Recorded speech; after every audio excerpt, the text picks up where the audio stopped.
On this week's security briefing, our panel discusses agroterrorism, Hollywood predictive programming, the danger of defending yourself in a jurisdiction with a Soros-funded DA, and a very recent RFP released by the Pentagon seeking lightweight, narrow-band EMP weapons to take out drone swarms.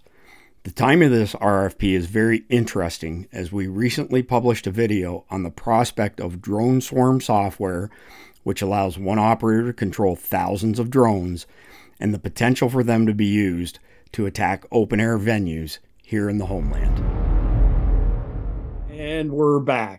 And we're going to jump straight in with Mike Sterling's conflicted question of the day. Question of the day. An economic collapse has happened, and government forces are seizing all resources and searching the country for all nonconformists. You lead a well-hidden and prepared group of about 40. About a month ago, the group added a small family of 4, and now that family wants to return to town, which is a government-controlled area.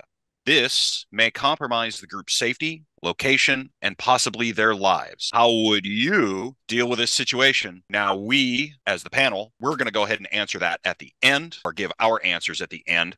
But we want you to think about that, and that's from our friends at Conflicted the Game. Right on, Mike. Starting this week, Friday's episode of Survival Dispatch News is a weekly security briefing, and there will be various people, subject matter experts, participating. Today, of course, we're joined by Dr. Jen and Don Mann, SDN regulars. We're very thankful to have them. Everybody on each of the weekly security briefing calls will have one or two to discuss that are relevant to the survival prepping community, and we'll have some recommendations like we always do based on that. So let's get started. Jen, ladies first. Yes, I wanted to start by talking about security with the legal system and your personal security, your civil rights, and protecting those. There was a story this morning, interestingly, because I'd already chosen this topic, but a story on NPR talking about prosecutorial misconduct and the difficulty in reining those prosecutors in.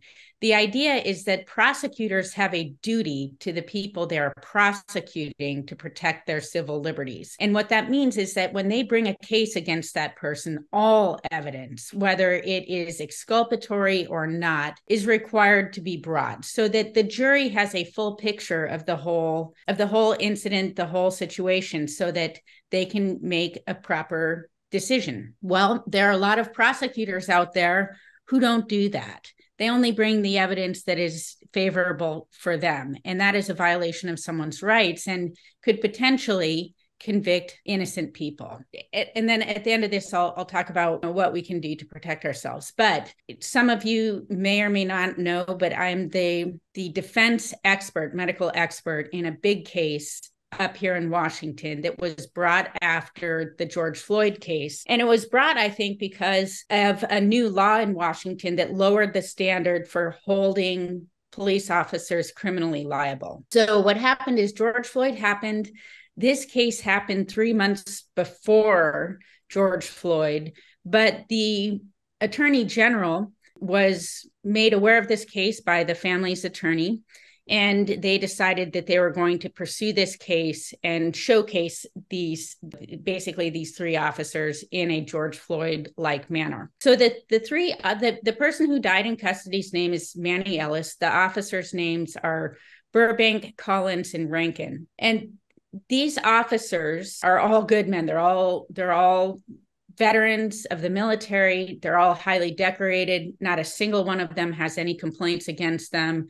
No use of force violations ever. What happened was Manny Ellis was high. He had a lethal amount of meth on board. He fought with officers. He ended up dying in custody at the scene. The thing that's interesting about this case, I could go on and on about multiple prosecutorial conduct. But the bottom line is that I know what happened to Manny because I saw the LifePak data. I saw what his heart was doing. He was in a heart arrhythmia, and that's what killed him. That LifePak data was never seen, was withheld until very late in this case. And in fact, the medical examiner never saw it. He went on the stand and said he never even looked at it. And you can clearly see what happened. And the other thing that's interesting about the medical examiner is that he first ruled that this was accidental, that this death was due to meth and heart disease. So Manny also had he was only 33, but because of his chronic meth use, he had a dilated heart. He had a left ventricular hypertrophy. He had all sorts of medical problems associated with his drug use. And that's what killed him. But the medical examiner who ruled this accidental, just as he had two other cases each a year before, similar circumstances, but with half the amount of meth, but with pretty significant injuries from the officers, which Manny didn't have. He changed his opinion when the prosecutors came back and asked him to do that. Not only did he change his opinion from accidental to homicide, but he then became a paid consultant for the state. And he was also in on interviews with the fire department paramedics, and they testified that they thought he was trying to get them to change their opinion to match his opinion. He was listed as unidentified male on the transcripts. I could go on and on. This Survival Dispatch video is brought to you by Nutrient Survival. Nourish your body, power your mind. These three guys, this case is just going to the jury today. So for those of you who want to get up to speed on this case, take a look, and if it's in your heart, say some prayers for them. They need it. The bottom line is that if you get charged with a crime, whether you're innocent, God help you. So what I would say, just like with the medical system, if you want to live a long time, you want to avoid taking lots of having procedures and taking medicines, all the things that if you don't need it, don't take it. So how do you avoid the legal system in the first place? I've done work also in criminal defense cases, in self-defense cases. So the first thing I would say is train, practice, think about things before they happen so that when they do, you make the right decision. The second thing that I would say is get insurance. And I'd actually like to have you talk about that, Chris, because I was unaware of the clause in insurance coverage for people for self-defense that they can, if you lose your case, they can come after you for that money. I didn't realize that was a thing. And I also want you to talk about the fact that sometimes insurance is not good in certain states that are high risk, like where I am right now in Washington. Can you talk about that a little bit, Chris? I have one question for you first, though, since you're an expert witness in this particular case. I've read some reports that people who do frequent training with weapons and then end up in a citizen-involved shooting end up being portrayed in a very bad light by the DA, that you're essentially a trained killer or something to that effect. I do run and gun training 5 days a week, not just with guns, with other weapons as well. What's the risk of me doing that? Sorry, I'm not trying to turn the tables on you. Information will be used how they want it to be used. So not just the running and gunning. So I would say if you're into that, maybe not post that all over the internet. The other thing is that I have heard, but have not personally experienced, but when you modify your weapons, right? So you want to put a lighter trigger pull, a better trigger pull. When you modify your concealed carry, that can be used against you as well. That's actually been refuted a couple of times.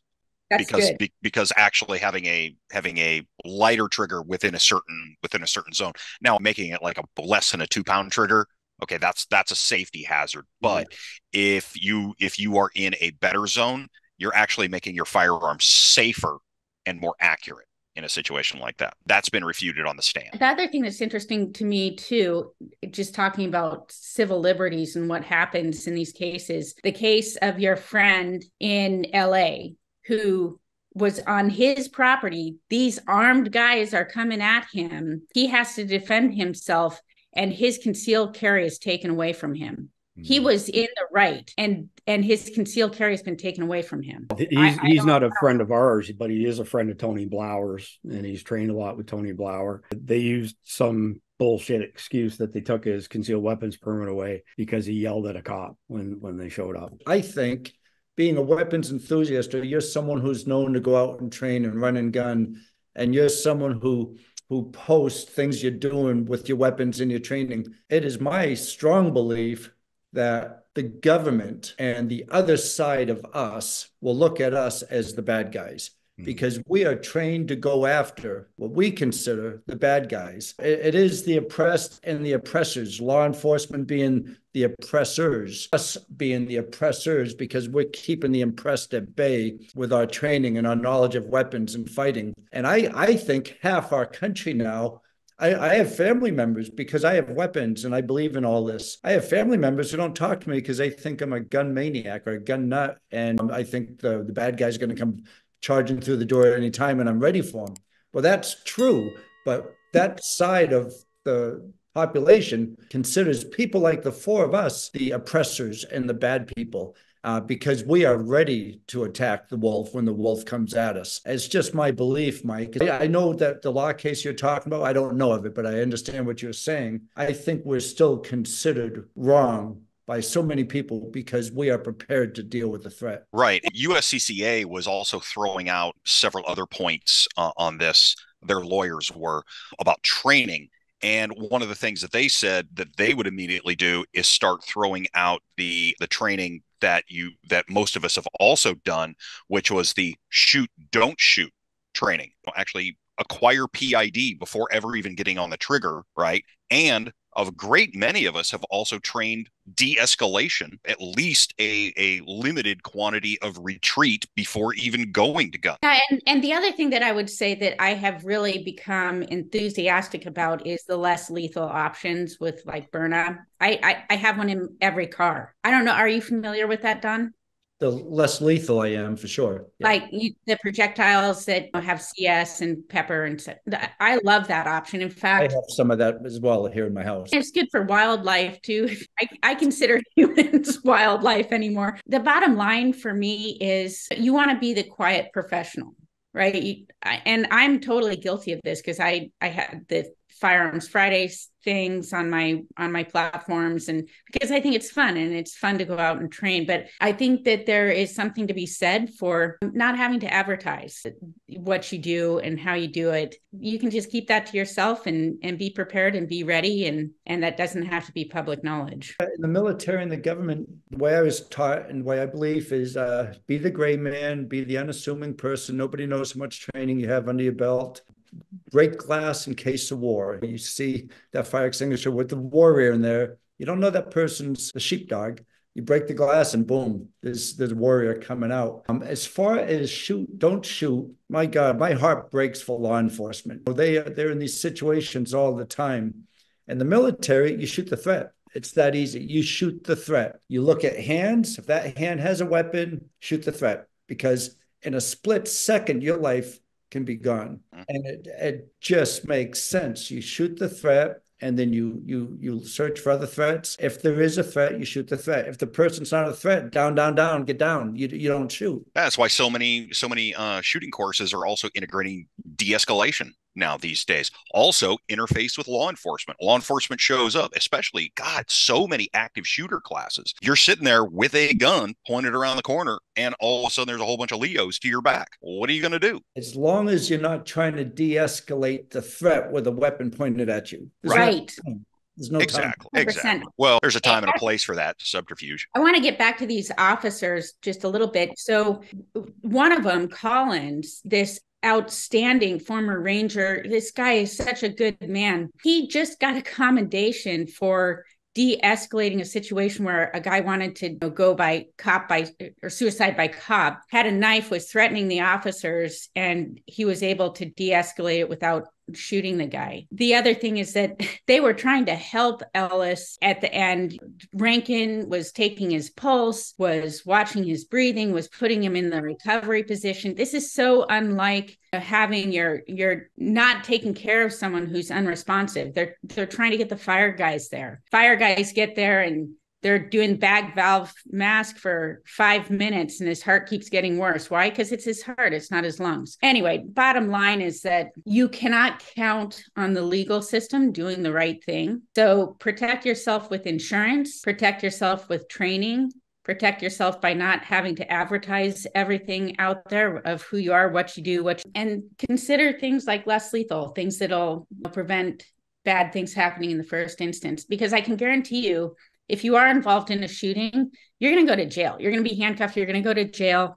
You're going to be interrogated. And until proven otherwise, even if you're in the right, your life is going to be changed forever. And it's going to be a very stressful, difficult time. And you better make the right decisions under those stressful conditions, or you're in trouble. Do you want premium ad-free content? Duh. Content that's not censored by big tech, of course. Well, with SD Insider, you can get behind the scenes and a whole lot more. Link in the description. Couple quick comments, Jen, without naming names. We have a policy at Survival Dispatch in general that it's not our job to hurt other people's businesses. So when we come across products that aren't up to snuff, we send them back. We do whatever with them, but we don't put them on the channel. We don't talk shit about other people's companies and products. And we're thankful for that, because sometimes stuff's got damaged in shipping and we didn't know it was damaged. It was internal damage. They got another product and we would have felt terrible for roasting somebody online for something like that.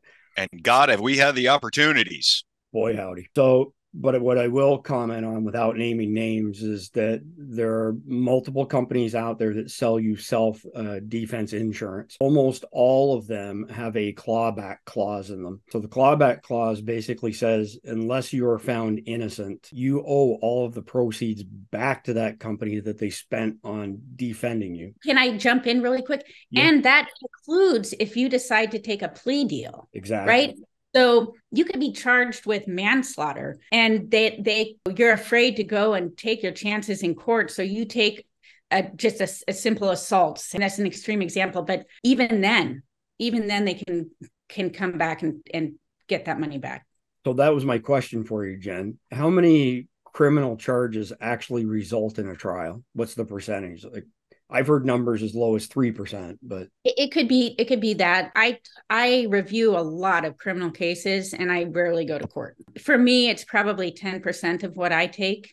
But so I was going to make the same point as you, is that your attorney turns around and says, look, if we go in front of a judge or a jury, you're rolling the dice. The worst case scenario, you could be facing a 25-year term or whatever the case may be. The DA's offered this plea, no contest, whatever it is. Highly suggest that you go ahead and take that. As soon as you take that, you're no longer innocent in the eyes of the court. And then that company that you paid for your self-defense insurance turns around and says, well, we spent a few $100,000 on your defense. You owe us the money back, the clawback clause. So I ran this to ground with my company that I use on this. And I actually sat down with a couple of their lawyers and discussed it. At least with them, their clawback only applies to if you decide to go against legal. It comes down to, okay, if I decide halfway through, well, I'm just going to friggin' defend myself because I don't like what you guys are doing. Or, hey, I understand that this is a winnable case, but I just don't feel like messing with this anymore, so I'm just going to cop a plea. Okay, that's when a lot of the time you wind up having to eat those costs. But the scary thing, like, let's say this has happened many times. Let's say your defense lawyer says, look, the optics on this are not great. I would advise that you just take this simple assault against your child or whatever. And the person's like, no way. I'm never gonna say that I did something I didn't do. I don't care if, like, I'm willing to go to jail on that risk. I didn't do it. I don't want that on my record. That could be an instance where they say, well, you went against legal advice because we told you should take this plea. Right. Good point. So then just backing up to one comment that you made with regards to if you're in a citizen involved shooting, you're going to be handcuffed and taken in for an interview. Don't be freaked out by that. They have to do that, right? They're collecting evidence, and until they know, they have probable cause to take you into custody. So don't be freaked out by that. Expect it. Well, a lot of law enforcement unions have a negotiated/defined protocol that when a cop is involved in a shooting, that he's taken to the hospital immediately. So, and the idea being to make sure that he's not having a heart attack or any other problems as a result of whatever this is that just happened, when in reality, a big part of that is to get the cop away from investigators and answering questions while the adrenaline rush is high and you're in the heat of the moment. So I had an active duty detective years ago tell me that if you're in a citizen involved shooting, whether you call 911 or somebody from your party calls 911, they say that, hey, Chris is having a heart attack. He's got heart problems. I need a squad right away to get him to the hospital. That buys enough time for whoever's with you, or maybe even yourself, to call your self-defense insurance company to dispatch an attorney, and also not answer any questions while you're under that extreme anxiety. Can I jump in really quick? I'm sorry to interrupt you, but No I problem. totally agree. They cannot use, you're not answering against you. They can't. They will use everything you say and may even twist what you say. So I would 100% agree with this. Just say, I'm freaked out. I'm not feeling well. I'm not in my right mind right now. I just need some time. Even if you don't go to the hospital or don't have a ruse like that, just say, I am not in the state to talk about this right now. Unfortunately, or fortunately, however you want to look at it, I've got some heart-related issues. So it's the plan with my wife. If unfortunately I have to use deadly force, she's going to tell them that I've got a heart condition, I'm having chest pains, and I need to get to the ER right away. And then she'll turn around and call our self-defense insurance company. So I just want to add that I'm not telling people to lie. I'm just letting people know the knowledge that was passed on to me. And in my particular case, it's very applicable. I look at it this way. Officer, you get 48 hours to make a statement. I'm going to take the same 48 hours to make my statement. Okay. Moving on. Don Mann. Dr. Jen, who's a doctor and an attorney. I wish there were a lot more of you, because these officers are very, very lucky to have you on their side. I say that because the other side, our government, the DAs, these Soros-appointed DAs and all, we are the bad guys, and we need more people like you defending these poor cops. George Floyd, you saw all the evidence came out on George Floyd. He wasn't the guy that they made him out to be, with all the drugs and everything he had in his system. The case you're on almost sounds the same thing, with the meth in his system and the cops under so much pressure, doing everything they can, paying attention to their rules of engagement, their policies, and then something like this happens, and it's very likely that their lives, their families' lives are ruined. The government are the bad guys. We can't trust the government anymore. We can't trust the court systems anymore. It's a very, very sad situation our country is in right now that's got to turn around. Hopefully it's going to turn around after this next election. Hey, Don, I don't know if you caught it or not, but there was some additional body cam footage that clearly showed that Derek Chauvin's knee was on George Floyd's scapula and not anywhere near his neck. And it was just recently discovered, and it was never brought into evidence in the court whatsoever. That whole thing was just a railroaded. The only problem I have with that, and something that is very different from the case I'm involved in, is when someone goes unresponsive, you're required to render aid. One of the problems I saw in the Floyd case was that he was unresponsive for a really long time before aid was rendered. So I don't know. I don't have the evidence in that case. I can't look at it. I don't know what happened. And no one does. Well, the ME did recently release a report within the past few months saying that the cause of death was fentanyl overdose. No ifs, ands, or buts. It wasn't asphyxia. It wasn't anything to do with Derek Chauvin's knee. So point taken. Legit comment on your part, but that wasn't the cause of death. And I've heard experts state that regardless of what treatment he may have been given, he was too far gone. He had significant heart damage from years of drug abuse. He overdosed on fentanyl. I don't know. That's a deep, deep rabbit hole, Don.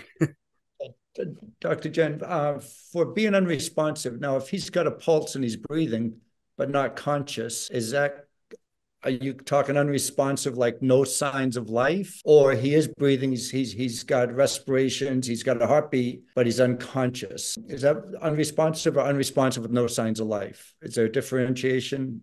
Yeah, there's a big difference. So in this case, Manny went unresponsive, still had a pulse. My officer checked it twice, and he's like, this is weird.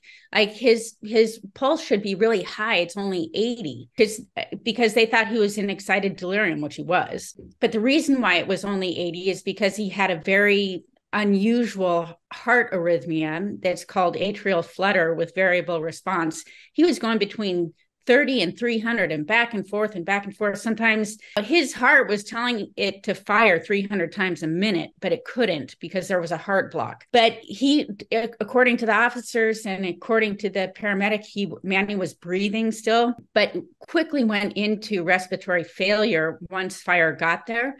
That's why they started breathing for him. If this was a positional asphyxia, you fix the problem, which is the breathing, and the person gets better. They did fix the breathing. He didn't get better. He kept getting worse and worse and worse, and finally coded, and they couldn't revive him. The problem was a heart condition. And the other thing about positional asphyxia is that there are a lot of studies, and even their experts had to admit that it's not even a thing that is recognized. Half the studies showed that you can put 100 kilos on the back of a person, and it doesn't compromise their in full 4-point restraints, and it doesn't compromise their physiology to the point that it would cause death. So it's not even a recognized thing, and their experts even had to say that. Their experts on the stand lied and said there was impulseless electrical activity, and our paramedics like, really, I've been doing this for 20 years. Do you think I'd let them just sit there for 4 minutes without a pulse before I did CPR? That doesn't make any sense. So unresponsive just means they're unconscious. Obviously, if someone doesn't have a pulse or isn't breathing, you have to fix that problem. That's not what I meant. All right. Thanks, Jen. Don, let's move on to your topics of the week. All righty, Chris. Al-Qaeda, we got hit 9/11. It was a terrible attack. Of course, we lost 3,000 people. It was a well-orchestrated attack, and they beat us that day. It involved these pilots going through flight training and getting here in the U.S. and all that.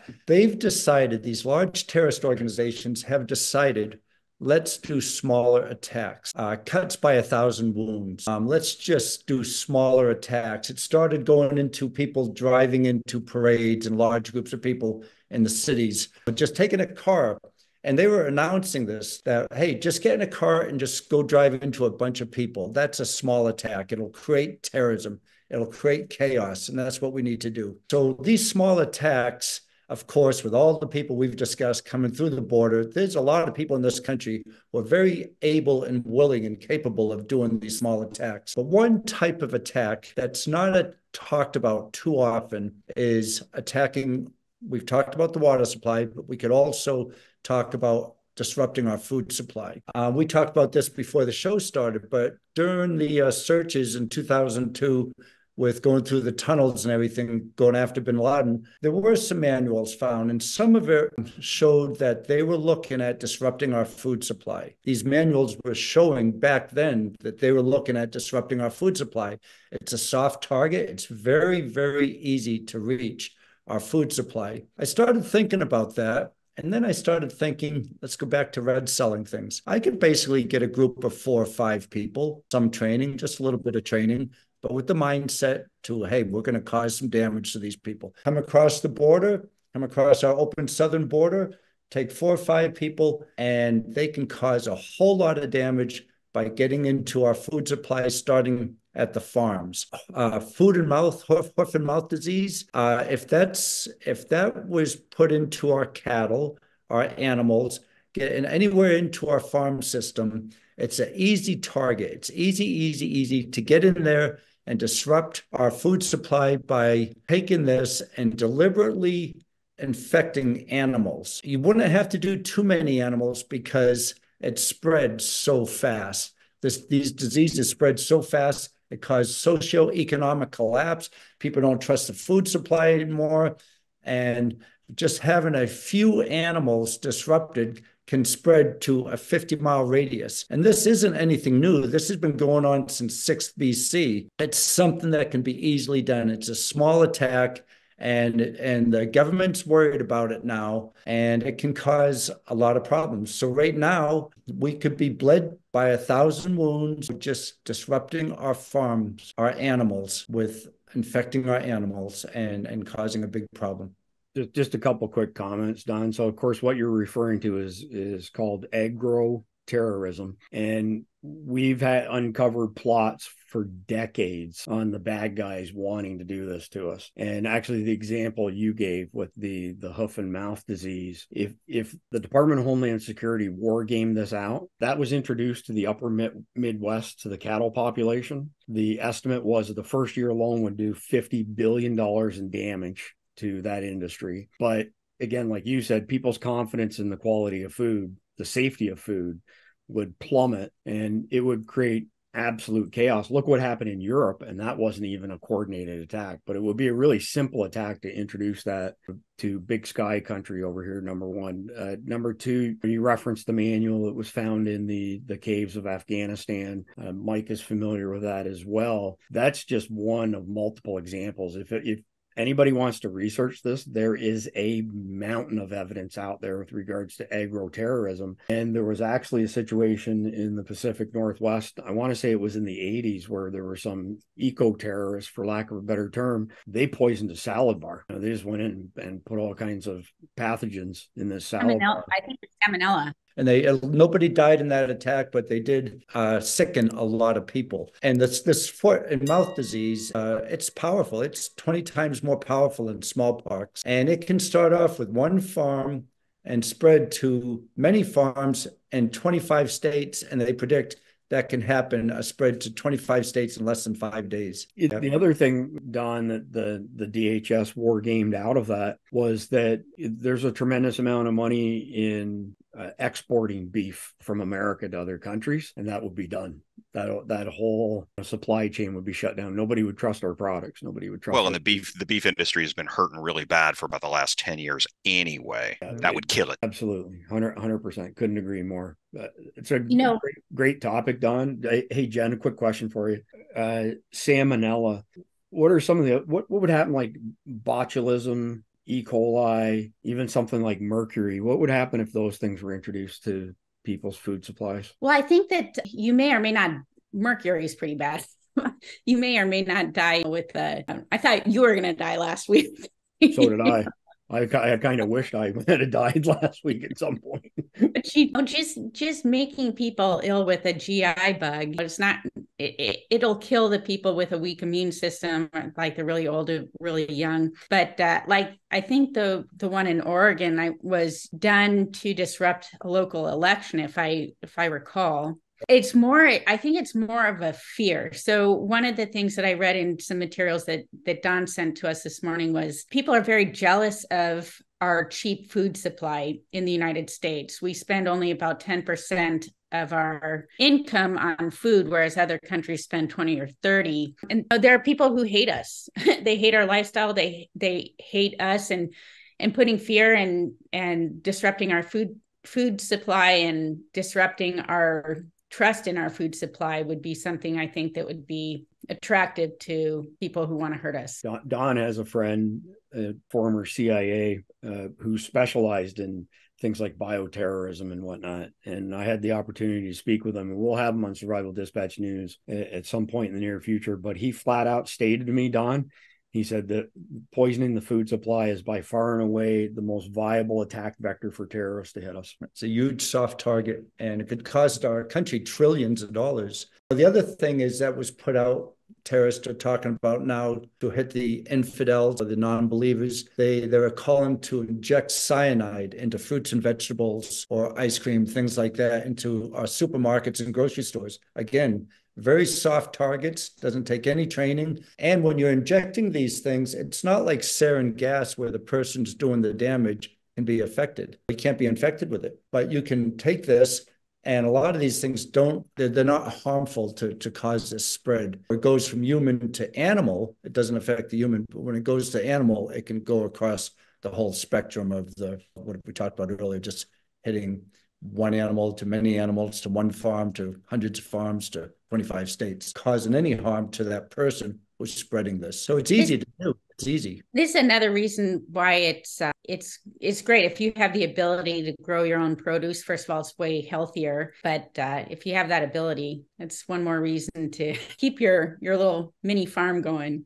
It just dawned on me, and of course, all of us weren't terribly old at the time, but the Tylenol being poisoned in Chicago back in the 70s, I don't recall what the death count was. It wasn't very high, if memory serves me right, but it was enough to scare the crap out of everybody across the country to not buy Tylenol. And it took an act of Congress for them to right the ship after that. So this concept of injecting poison into consumer goods, whether it's food or otherwise, really isn't that complex. And according to the stuff that not that I'm a big fan of the FBI or anything like that, but if you look at the FBI, DHS one, and the papers that they've published on agroterrorism, the deeper you go down the rabbit hole, the more you realize just how fragile our system is, how fragile our populace is, for that matter. And it's on the radar now. Our intel sources are saying it's on the radar. Look out for this. Right now, we're just at a yellow elevated threat level. But Christopher Wray came out and said there's red flashing lights going on everywhere. Beware. Yeah. Beware. Things are going to happen. Things can happen. The thing that strikes me with it's inevitable. It's inevitable. It will happen. The thing about terrorism that, like, I don't like living in fear. My whole gig is I don't want other people to live in fear. And the way that the terrorists work is like, okay, there's an assault on a grocery store and some people get sick. Now the whole population everywhere, not everyone is going to get hit. If you happen to be that person, that sucks. But the only way that terrorists can work is if they are able to terrorize an entire population by hitting a very small number. That was the point I was going to make. The whole time I'm talking to Don's contact from the CIA, I can hear Mike Sterling in my ear. Quoting Sun Tzu, man. Kill one, terrorize 1,000. That's all I kept hearing in my ear when I was speaking to him. Valid point, Jen. Absolutely valid point. I won't live in fear. Like, I'll be careful, but I choose not to live in fear, and I urge others to do the same. Good advice, and we're with you there. Well, and that's also the cornerstone here at Survival Dispatch is we don't want anybody to live in fear. We want everybody to be educated so that you don't have to be fearful. Yeah, good point. I'm not fearful of anything, but the reason I'm not is I'm aware of what can happen. That gives me comfort that I know what can happen, but I'm not afraid of it. I'm not in fear of life, and I just keep my awareness up, and I'm content. I agree. When you start off as an emergency physician early in your career, you're afraid all the time, and the reason is that you don't know everything you need to know in order to practice well. That only comes with experience and training and learning. And it's the same thing with any sort of survival. The more you train, the more you learn, the more confident you'll be, and the less you need to be afraid. So this is such a great resource, Chris. I'm so glad that you've taken over this, and people like Mike and Don have so much information to give people. This is just such a great thing. And I'm proud to be part of it too. We appreciate it very, very much. Actually, I meant to mention something earlier. Again, I don't have Alzheimer's. I get sometimes. Sometimes I remember, sometimes I forget. But we've had all these discussions that have touched on fentanyl or one of the analogs of fentanyl for multiple episodes. And we haven't really announced this to our audience yet, but I'll start it today.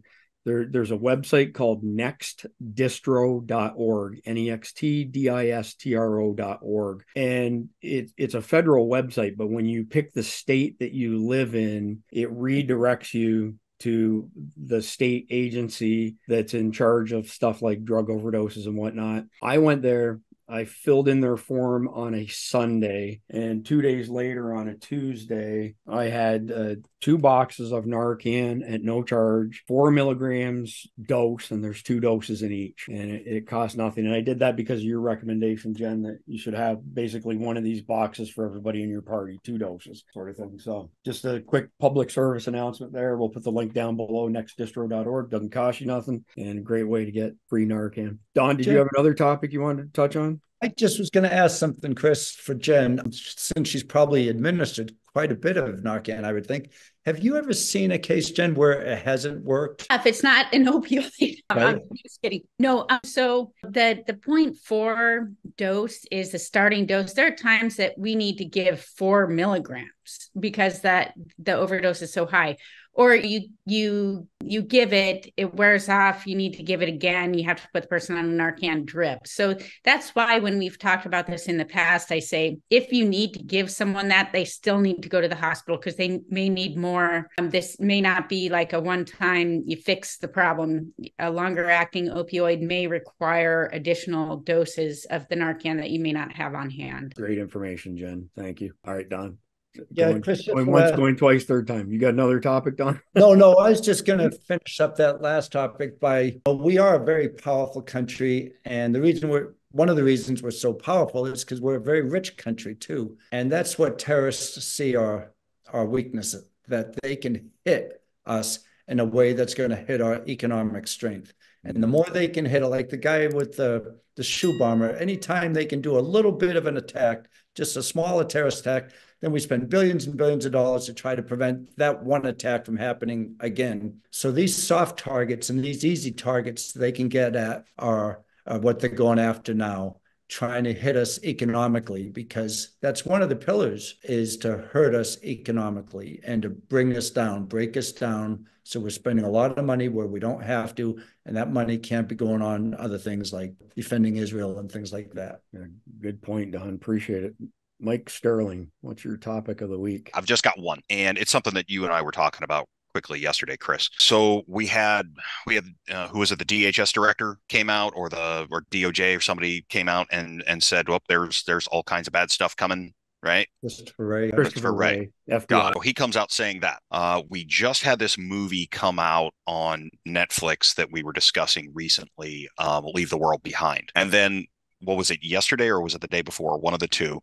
They released all the videos for this new movie coming out at the end of April of 24 called Civil War. We know 2024 is going to be very contentious. We all see that. We all know that. If you don't see that, you're just plain not paying attention. Mm-hmm. What concerns me is we may be looking at a position of normalization and legitimization on a psychological standpoint with all of this stuff coming out. I don't want to say that is what it is, but I think it's something that we need to think about, just from the point of we're gonna have a replay of the 2020 Summer of Love in 2024. We all know that that's coming.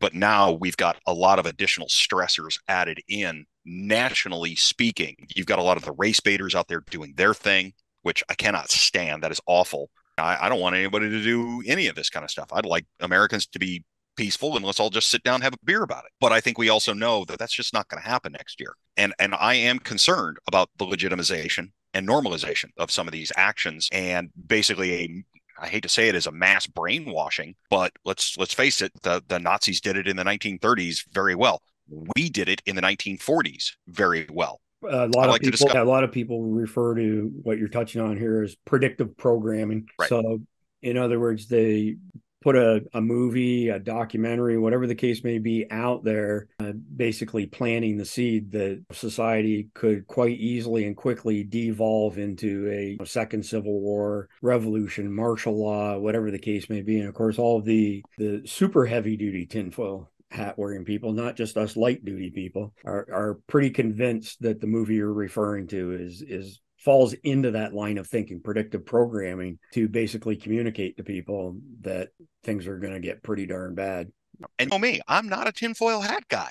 Weirdly, oddly enough, sometimes I have been finding myself lately as the voice of reason in the room, and that things have gone terribly awful if I'm the voice of reason. Actually, he's not kidding. That has happened a number of times lately. It's frightening to me. Then he wants to pick on me, but what do you? I don't know. I have a rhetorical question for you. Does life imitate art, or does art imitate life? Yes. My wife and I have had this debate for years now, because if you go back and you watch movies from years gone by, shortly after the movie, all of a sudden, whatever the hypotheses or the theme is, it comes true. And it's too uncanny, and it's too predictive at times.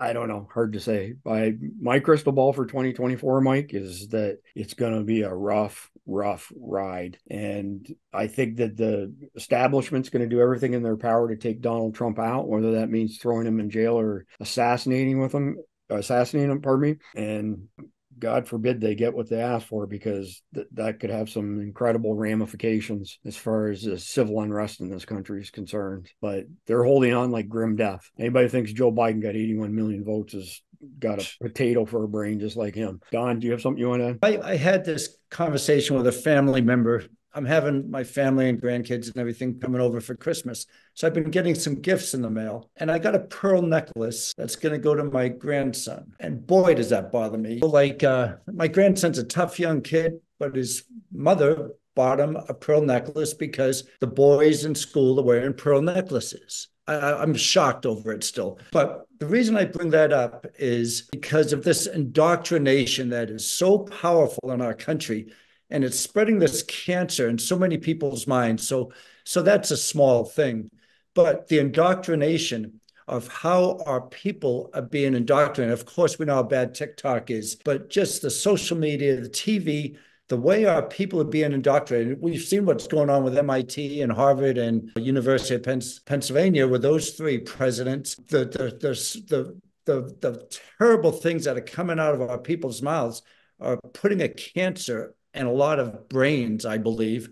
And we have to fight back and not fall into the trap of being indoctrinated to these very, very, very powerful liberal tones. And I'm seeing it all the time. I'm seeing it from people you would never expected to see it from. And I think we have to put up, if we want to keep our lives and our country strong and the way it was set up to be, we have to prevent this indoctrination from seeping in to ourselves, of course, but also to our family and friends, because it's spreading like wildfire. I had that one of the things that is a small thing, but small things add up to big things, are the personal pronouns. And to me, I don't care what you are, how you identify. The thing to me is that it's divisive. Saying I'm white, I'm a woman, no, I'm an American. What are we doing here? I had a resident. So I'm an emergency physician. I train young physicians who are wanting to become emergency physicians, and they're called resident physicians. And this young resident physician came up to me and she said, I have a 17-year-old girl who identifies as a girl and then went on. And I'm like totally confused. Like all of a sudden my brain is like, is it a girl? Is it not a girl? Because it matters from a physician standpoint. It matters what equipment you have and how you are anatomically, what things might be going on. And I was just so confused by it. And it took me by surprise. It's a girl who identifies as a girl. Wait, what? Is this a double negative or what is this? Anyway, but I agree with you. I think you have to be really careful. Little things add up, and just stand your ground and keep your reasoning about you. That's funny, Jen, as you were saying, stand your ground, the exact words were going through my mind. You don't have to be a dick about it or anything like that. But if some guy wants me to refer to him as a she, her, or something like that, it's not going to happen. I'm not playing into their mental illness. End of story. I don't care what the repercussions are. I'm not playing into their mental illness. I'm just going to stand my ground on it. And to say that a man can have a baby, what are you talking about? So so I was watching something on the news about that, and okay, it's a woman who identifies as a man but gets pregnant and has a baby. That's a man having a. No, it's not. It's what? And I'm not. I respect everyone. If you want to identify as a man, you're a woman. I don't care. I'm much more libertarian, I think, than anything. Live and let live. But when you start forcing other people to believe a certain way or to speak a certain way or to act a certain way, now we have a problem. Well, we're witnessing an epic battle between those of us who just want to be left alone and those other people who just can't leave other people alone. And when you say libertarian, just word of advice, make sure you always point out lowercase L, not capital L, because those guys in the Libertarian Party, they're a bunch of kooky SOBs. But yeah, I textbook know. Libertarian lowercase L is, I think, probably would describe everybody on this call. Lowercase, definitely. All right, cool. So I've got the last topic for today's security briefing, and it's really ironic, but it's very current. A week ago today, there was an RFP that appeared on SAM.gov. So this is the system for awarding contracts through the federal government and manage them. Mike, of course, has deep experience with that. The government has put out an RFP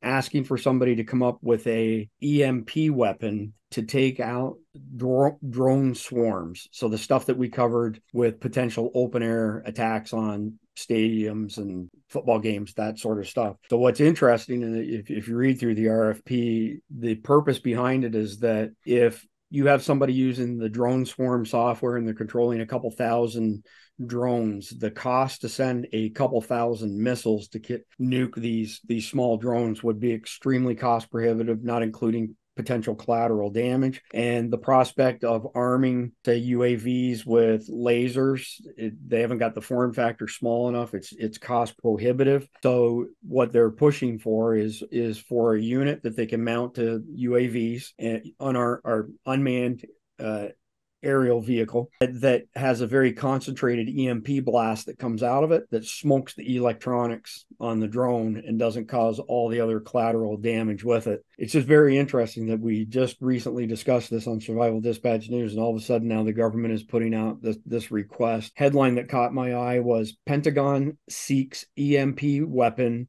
to eliminate drone swarms. And it's not just for domestic purposes, it's also for all the stuff that's going on in Gaza and the Middle East and whatnot as well. So pretty interesting topic. We'll cover it in more depth as we study it more and we see this RFP move through the process. Any comments from the three of you are military veterans? I'm not. What are your thoughts on using EMP weapons in this type of capacity? I know we've messed with EMP weapons before, but everything that I saw in years gone by was a really large form factor. I think it's interesting. Someone said earlier on this call that movies kind of can predict what happens. And when you started talking about that, I recalled the movie Angel Has Fallen, where there's that drone swarm strike on a U.S. president. And I was like, wow, is that a thing? That wasn't even on my radar. But anytime we develop a technology, others will follow.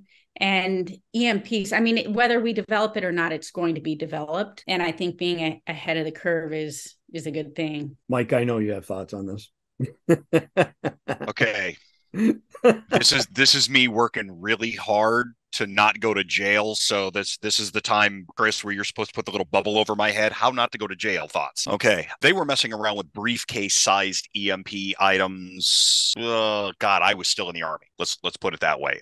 It was in the early 2000s. And it doesn't take a whole lot to build one. It doesn't have a whole hell of a lot of range or anything like that. And it also doesn't have a whole lot of energy. But when they were working on it, the big key was to only put enough energy out in your envelope to basically fry the radio link, comms link, and the GPS link for that drone that you're knocking down, so that drone could potentially be recovered later and not completely cook out everything. So yeah, you may be able to wind up getting some data out of it. It can definitely be done. It's been done, and it can be done in a directional manner. Interesting. And it's interesting because they started dabbling with trying to get us as EOD guys to use it against IEDs. And we all said, yeah, that's a really bad idea, pumping a whole lot of electricity into an IED. And they said, why? We said, okay, let's set up an IED. So we did. And then we thumped it and it detonated. And we said, how does it work, Mike, for people who don't understand? What you're doing is you're manufacturing a very large electromagnetic pulse. That's what EMP is, right? So it's an electromagnetic pulse. It's a large quantity of excited electrons, basically radio waves, pushing through the atmosphere. What it'll wind up doing is it's treated just like it was a radio signal, except there's so much power behind the radio signal that it uses all the wires inside of a device as antennas, and then it fries out the weakest links in the process. There's too much energy going into a circuit board or whatever, right? So the weakest links, right? Just like if you were to take your toaster, that's a regular 110 toaster, go to Europe, put a 220 adapter on it and plug it into a 220 plug in Europe. Yeah, you're going to wind up cooking it out, right? But what's going to cook out first? The weakest links. Now, you got to remember that this pulse is going to wind up taking, right, 1/100 of a second. So it's not going to be there for a long time. So it's not going to melt everything down physically, but it is going to, anything that's frangible in there, in particular, integrated circuits. Integrated circuits are incredibly susceptible to electromagnetic pulse. And that's great information, Mike. I really appreciate that. So now that we're at the end of the weekly security briefing, pull your conflicted question up again, Mike. Let's go through our answers for that question. You better read the question one more time. All right. The question again for everyone. So this is economic collapse has happened and government forces are seizing all resources and searching the country for all nonconformists. Bad nonconformists, you lead a well-hidden and prepared group of about 40. About a month ago, the group added a small family of 4, and now that family wants to return to town, which is a government-controlled area. This may compromise the group's safety, location, and possibly their lives. How would you deal with this situation? So I'll start with a movie reference and a song reference. The movie reference is Lone Survivor. The song reference is Hotel California. That's my answer. So he knows what my answer is because we discussed this before we got on this call, but I like the Hotel California reference. Don, what are your thoughts? Well, if you are going to lead that group, which is not a bad idea, of course, lead a group like that, stay under the radar. You got to stay under the radar. When the government officials come snooping around, start searching and trying to seize anything you might have, keep it well hidden. Don't let on what you have. If this hypothetical situation did evolve and government people are coming to seize this material you have. However, if you suspect a family, that family of 4, if you start suspecting them, you got to put some surveillance on them. You've got to keep an eye on what this family of 4 is doing. And if they do leave, it doesn't mean they're going to spoil what you have going on. It doesn't mean they're going to affect everything, but it can. And you have to expect that they are going to spill the beans and let the government know what you have and where you have it. Just prepare for that.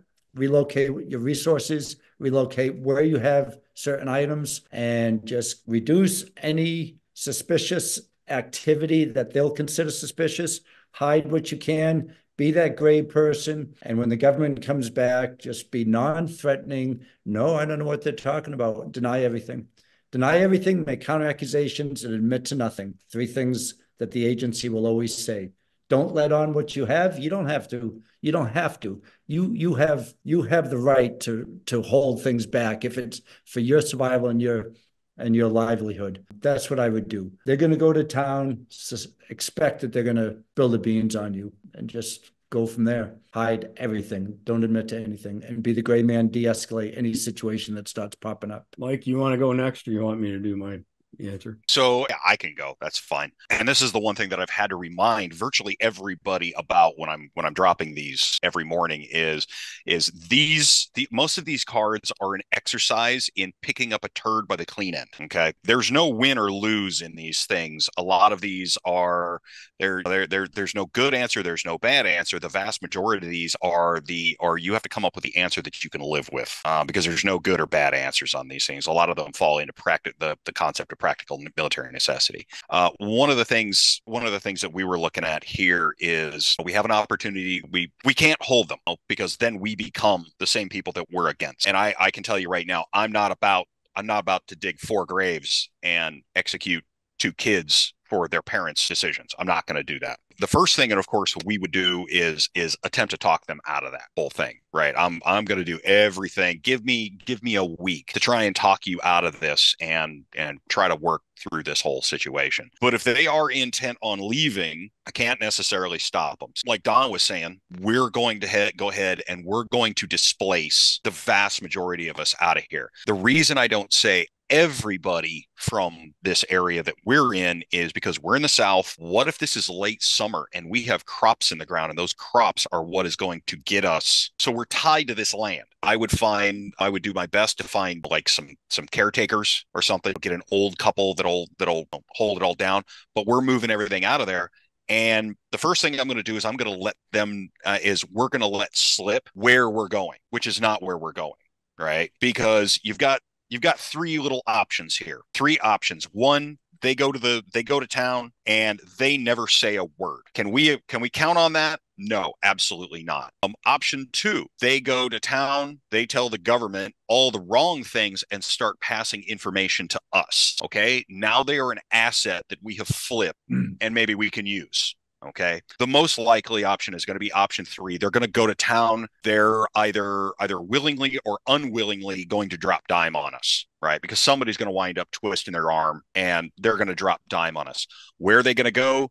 The government's going to wind up going to the place that we are not, all right? We will have displaced everything out of that area. Hopefully the government will not come in and strip out all the crops that we're tied to. Now, if it's the middle of winter, pack it all up. Let's all go.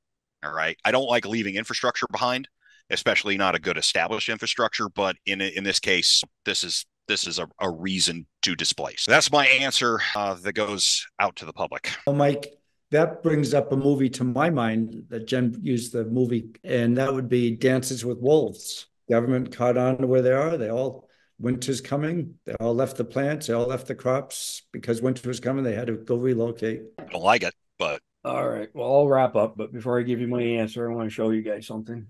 These are the new nutrient survival / survival dispatch EDC pack. So when you get up in the morning, you grab your pistol, your knife, your wallet, your keys on your nightstand. As you're walking through the kitchen, you grab your EDC pack. This has everything you need for hydration through the day, snacks through the day, and a warm meal for lunch on top of that. So these are brand new. They just came out. Head on over to nutrientsurvival.com, click on the option for survival dispatch. You can get these. I think they have a SD15 coupon as well where you get 15% off. We don't get any commissions from them. We have no affiliate relationship with Nutrient Survival. We just co-branded this product together. And my answer to this question is I don't care if it's business, personal, or otherwise, expectation management is everything. Every relationship in this world that breaks down for one reason and one reason only. Somebody's expectations were not met. Whether they're realistic or not is secondary to the fact that their expectations were not met. So in this type of scenario where you have urban centers that are essentially FEMA camps controlled by the feds, and somebody comes along and says they want to join our group, this is like the mafia. You're either in or you're not in. If you want to be part of our crew, and we have this massive amount of food and guns and ammunition and so forth, you can't come in here and be part of our thing and then decide to leave, and especially take that information back to the feds, FEMA, whoever the case may be. So I would establish expectation right off the bat. You join, you're in. There's no joining and saying, I think I'm going to retire from the mafia. No, every time you leave, somebody pulls me back in. You know what I'm saying? The other thing that I'd say about that, Chris, is that relationships are built over a period of years and a period of time. You really can't know someone until you've seen them in lots and lots of different situations. And I know that it could potentially be an emergency situation, but I would be reluctant to bring in people when it's your survival, to bring in people who you don't have a very well-established relationship with.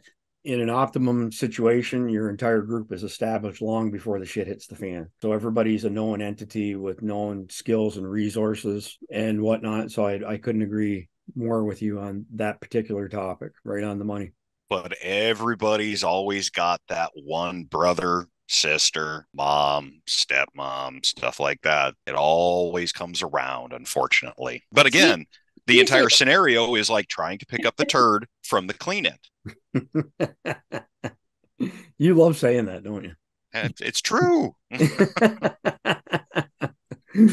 All right, guys. Well, I appreciate everybody's time. It's been a great first edition of the Survival Dispatch News Weekly Security Briefing, and we'll be back again next Friday with the next security briefing. Regular episodes of Survival Dispatch News Monday and Wednesday. Have a safe weekend, y'all. Become a Survival Dispatch Insider. We bring together survival enthusiasts and preppers to share knowledge and skills, which means you can enhance your preparedness for emergencies and ensure the safety of your community. The results you'll get: improve your emergency preparedness by learning skills and strategies from experienced preppers. Build lasting connections with like-minded individuals to share your passion for safety and readiness. Access a wealth of knowledge and resources to assist you in protecting you and your community in certain situations. Go to survivaldispatch.com to get started.